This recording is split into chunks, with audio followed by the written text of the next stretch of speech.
ये है तृतीया विभक्ति करण कारक और ये है पंचमी विभक्ति अपादान कारक।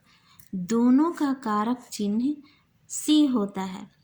अब दिक्कत है कि कैसे पहचानेंगे, किसी वाक्य में कैसे पहचानेंगे कि जो से है वो अपादान कारक का है कि करण कारक का है।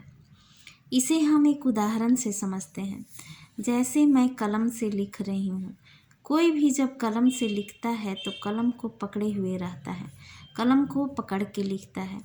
इसी तरह जब कोई भी चीज़ पकड़ के हम काम करते हैं तो उसमें करण का से लगता है।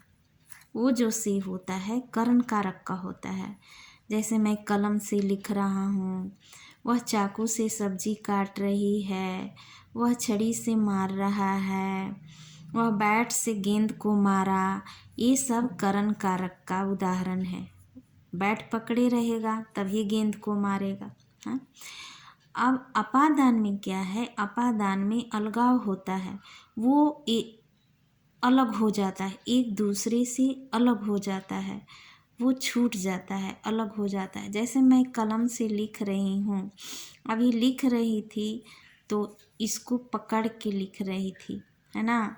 अब ये कलम मेरे हाथ से ये छूट गई तो मेरा हाथ अलग है और ये कलम अलग है, अलग है। तब अलग है तो ये अपादान का से हो गया। अलगाव में अपादान का से हो जाता है। जैसे पेड़ से पत्ते गिरते हैं तो पेड़ को छोड़ देते हैं, पत्ते अलग हो जाते हैं तो गिरते हैं। हाथ से गिलास गिर गया, हाथ से गिलास गिरा तो छूट गया, हाथ अलग गिलास अलग।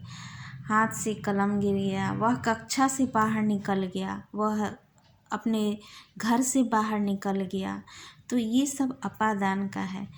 वो कक्षा छोड़ के बाहर निकल गया, वो घर छोड़ के बाहर निकल गया, तो यहाँ अपादान का से हो गया।